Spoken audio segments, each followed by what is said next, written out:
Tervist! Tänase tunni teemaks on redel.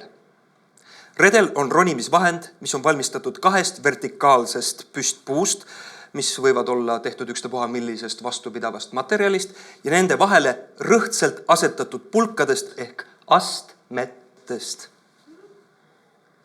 Lihtsamalt öeldes, redel on vahend, et saaksime kergema vaevaga kõrgemale liikuda. Tundub lihtne asi, eks ole, kuid ka sellega töötamisel valitsevad mitmed ohud.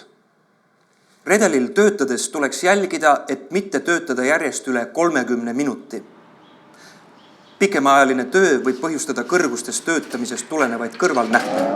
Kaduda võib nii perspektiivi kui ka reaalsustaju. See on ohtlik, sest unustatakse, et ohutus on kõige tähtsam. Nii ei tohi redelil töötada elektritööriistadega, mis nõuavad mõlema käe kasutamist. Lubatud on vaid kergesti käsitletavad tööriistad.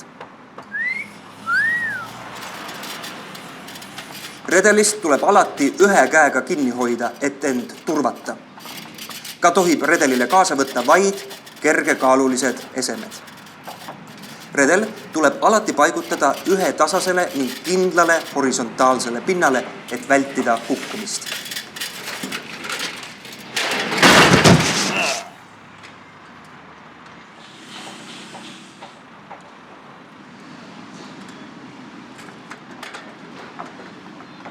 Niisiis, redel on mugav ja kergesti kasutatav vahend kõrgustesse pürgimiseks, kuid ka selleks on omajagu nutti tarvis. Oluline on järgida kõiki ohutusreegleid.